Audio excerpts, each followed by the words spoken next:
At its July 26, 2021 meeting, the Ashcroft Council approved the Ashcroft Volunteer Fire and Rescue Services Constitution.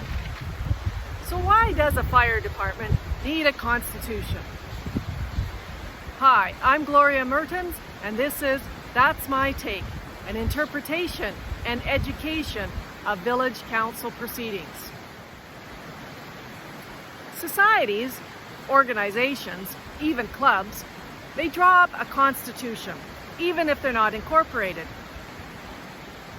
It defines their purpose, gives them a name, and some guiding principles and even the values that they have.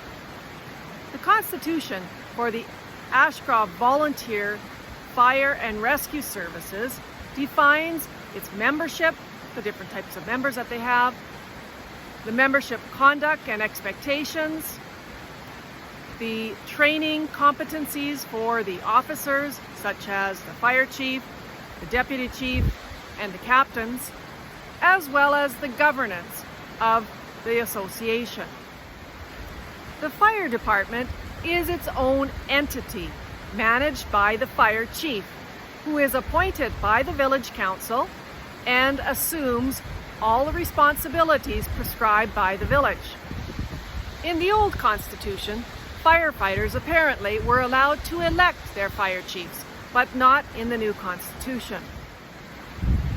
The village is the authority having jurisdiction, legally responsible for determining the level of fire service, ensuring compliance with all statutory and regulatory requirements, and funding the department. For local governments, structural firefighting is an optional service. The services provided in rural areas are highly dependent on community engagement and involvement. In other words, it's volunteers. Under the Local Government Act, Section 738, our local volunteer firefighters are employees of the village.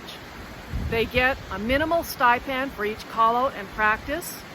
They get paid training, and they're under the direction and control of the fire chief, who can make deductions from their remuneration and discontinue their service.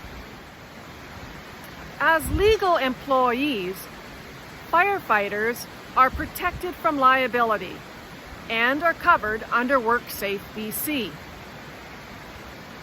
But as legal employees, there is also an employer-employee relationship and a duty of loyalty, which makes speaking out publicly against your employer rather tricky. And a fire chief that is also a public works employee for the village makes the situation even trickier.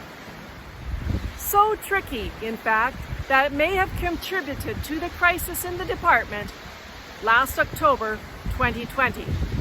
But that's another story. Know that the community appreciates its volunteer firefighters and acknowledges the very difficult job that they have. Know also that the community has their back and will be their voice if they cannot speak out. And that's my take.